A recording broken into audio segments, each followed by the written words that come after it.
Hi everyone, I'm Catherine, the artist behind Bigelow Fine Arts. Time for a new picture, and I chose something from Kirby Rosanes' Worlds Within Worlds. I've been wanting to do a number of pictures in this book. They're just so interesting. I chose this Apple Inception picture. If you haven't already, go ahead and hit that subscribe button. It helps keep you informed of when I post new videos, as well as join in on the color-alongs. I have palettes and timestamps in a Patreon post, so go check that out if you want the whole list of colors. And if you missed out on my free coloring page, be sure to check out the playlist in the cards to get that and color along with me. Subscribing is the best way to learn about more freebies like that.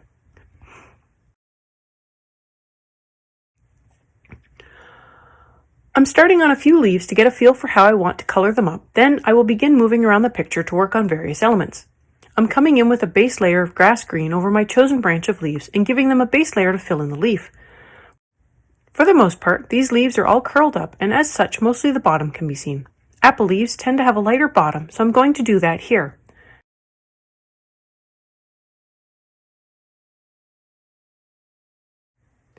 So my computer hard drive decided to die on me, and this video will be slightly different from some of the other videos that I've been posting lately, as I'm processing it on a different computer. Hopefully I'll be able to get my computer up and running soon, and everything will be back to normal. Or at least back to normal for me, because this is slightly painful working on something that's not my computer.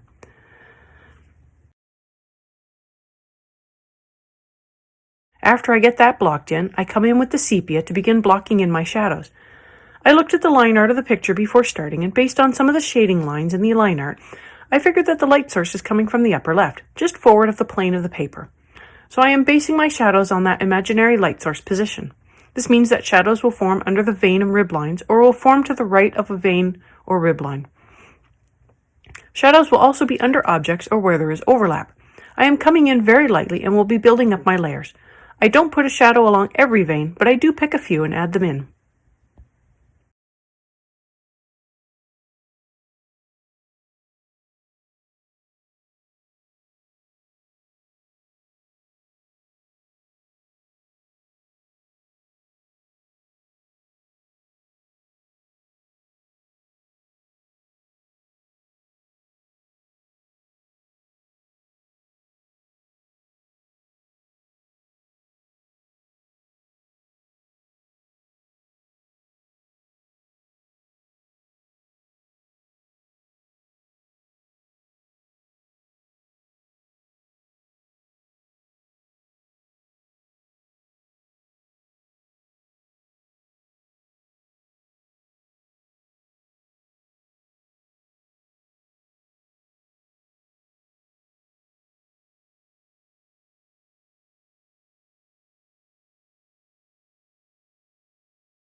With the May green, I am coming in and adding in a layer over the sepia and feathering it out.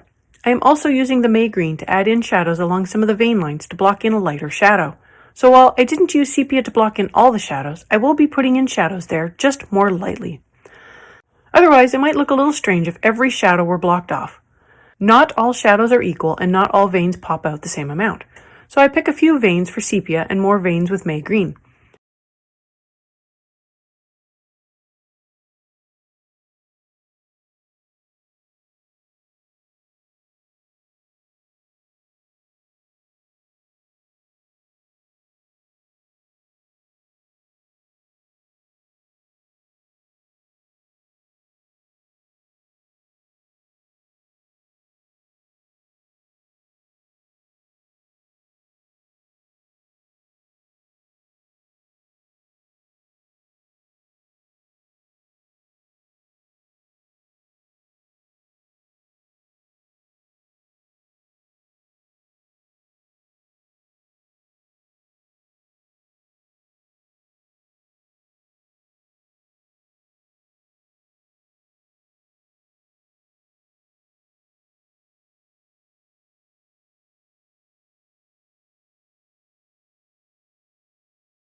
I use the permanent green olive to add another layer over the shadow area, as well as to define some of the vein shadows a little more.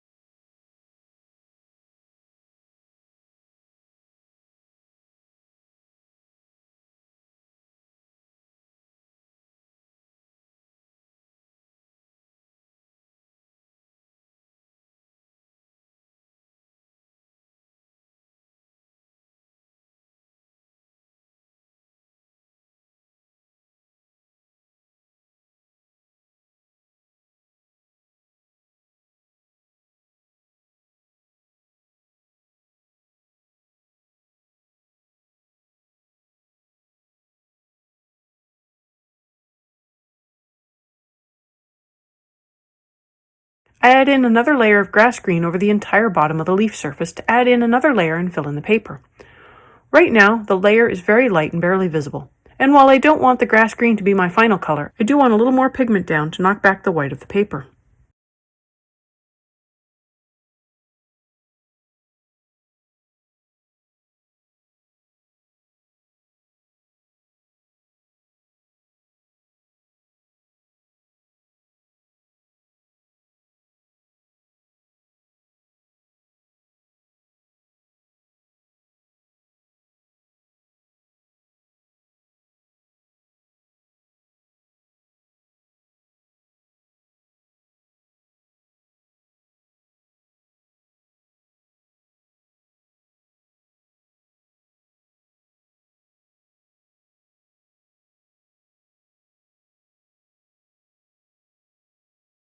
It's more sepia to layer in the shadows, slowly bringing up the contrast.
I come in with the pine green and do the same thing, bringing up the contrast and filling in the tooth of the paper. My layers are really light, and it takes quite a few to build up the pigment to cover the white of the paper. This has been the best technique I've found for working with polychromos, and it works for me.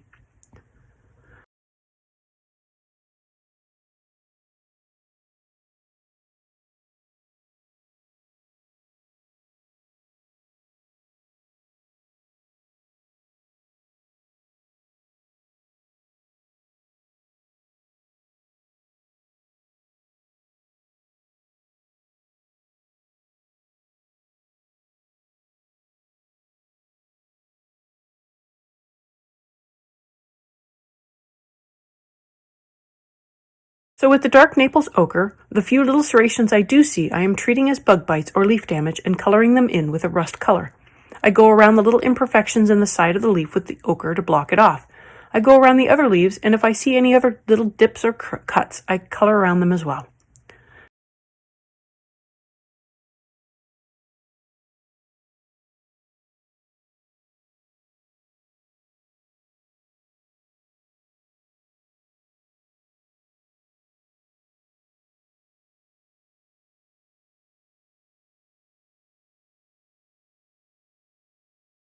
With the May green, I come back in and add in more layers to the shadow, especially along the vein lines.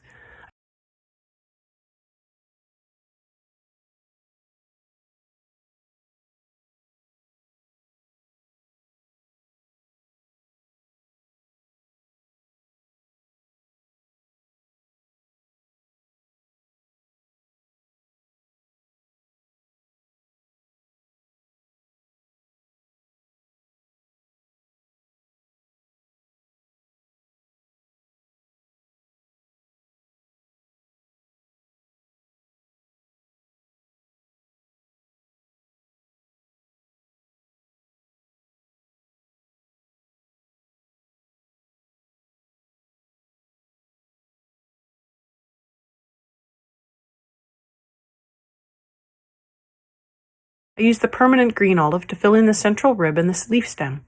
I give the stem the tiniest hint of shadow, first with the pine green, then with a little sepia. I'm just drawing a line down one side of the stem to give it the hint of a shadow. This will likely not even be visible in the end, but it makes me feel good to do it.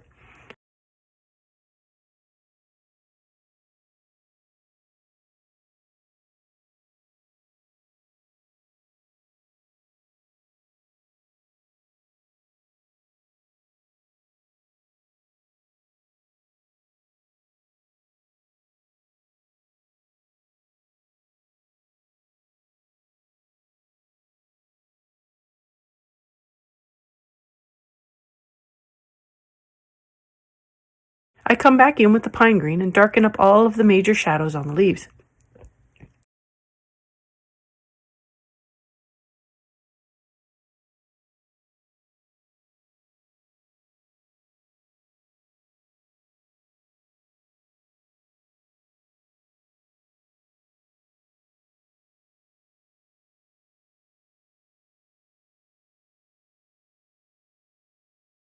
For the tiny little bits of top leaf showing, I fill that in with some leaf green.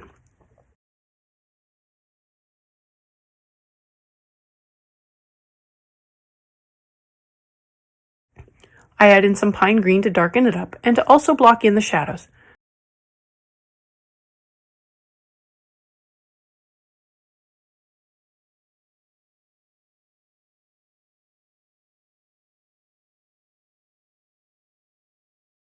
The sepia darkens the shadows even more.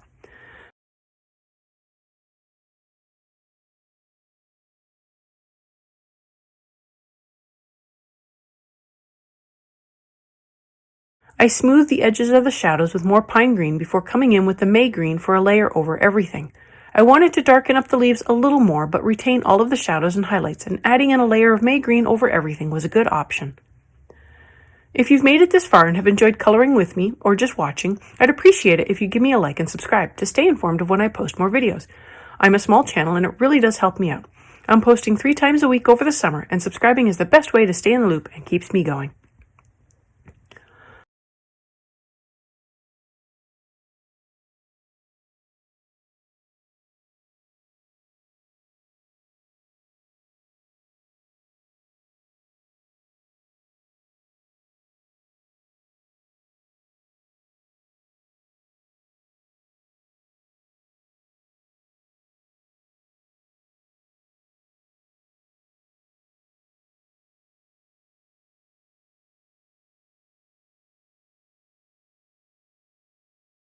I'm moving on to another group of leaves, and for the most part, these leaves all look like they are presenting the underside as well.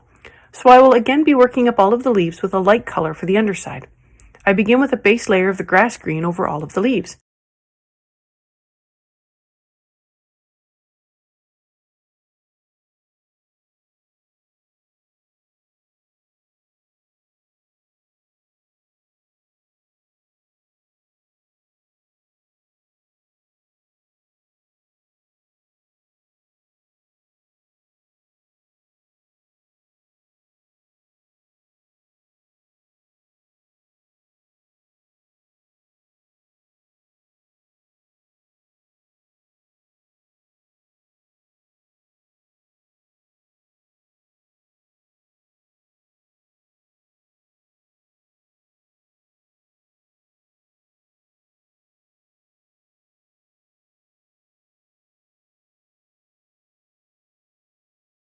I block in my shadows with the permanent green olive.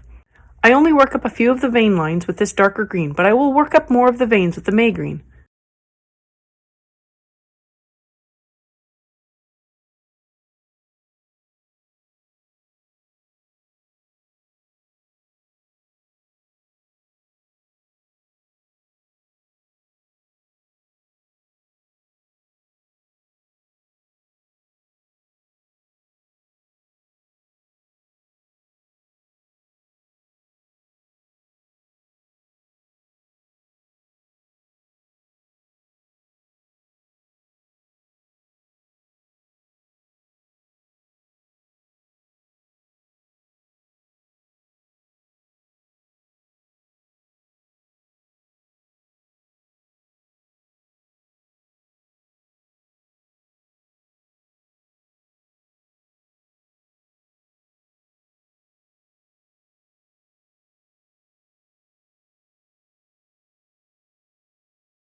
Now I use the May-green to build up the rest of the vein line shadows and blend out some of the olive green shadows as well.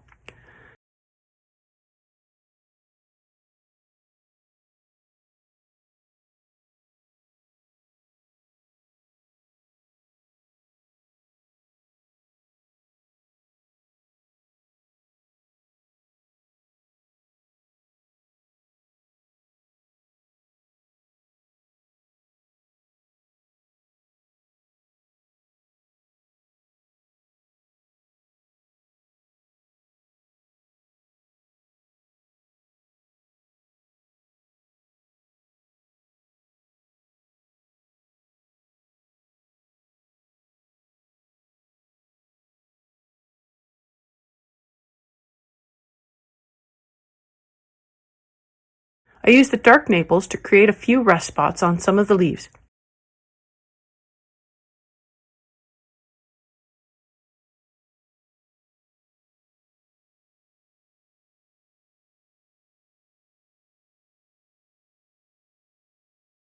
I use terracotta to darken them up, hitting all of the leaves with the terracotta. I keep the terracotta really close to the edge of the leaf, but I colored in a slightly larger area with the Naples ochre.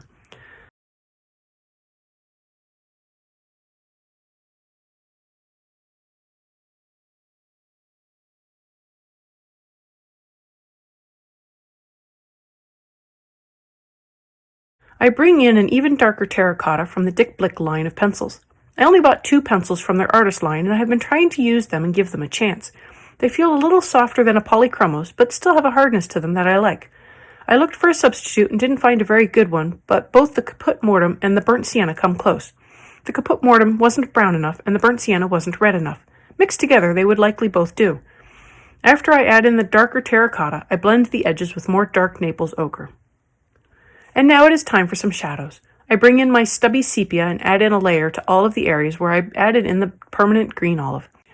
They are my shadows. I don't need to take the sepia right to the edge of the green olive, but I want to have it at the darkest part and feather it out to just before where I stopped with the green olive.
I come in with the May green and add in a layer over the entire leaf.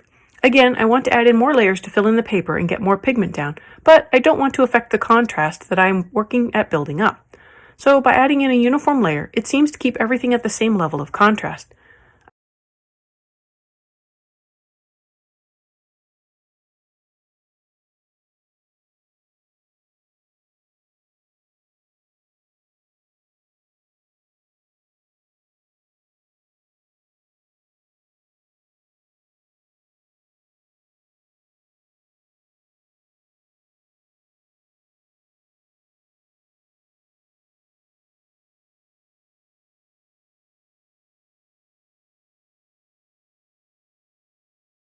I add in pine green to darken up the contrast even more and build up the shadows.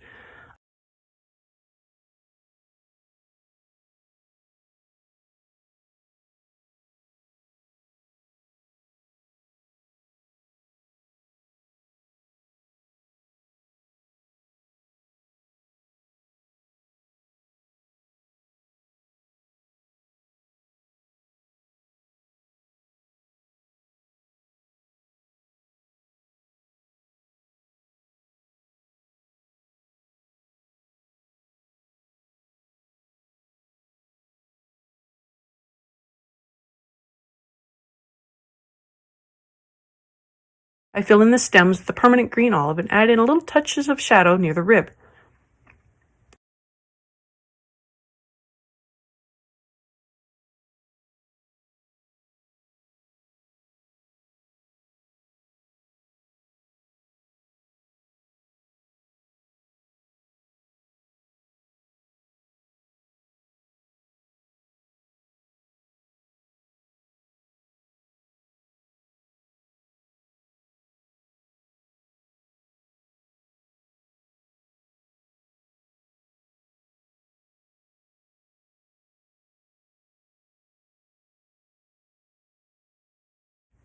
I add in another filling layer over the leaves with more May green.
Time to get that contrast up. I begin with a layer of sepia, really working that layer to get the darkness in the shadowed areas.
I come in with the pine green and continue to build up that contrast as well as really fill in the paper.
I give the leaf a last layer of May green to fill and also work on a few of the vein line shadows to help them stand out more, and these leaves are done.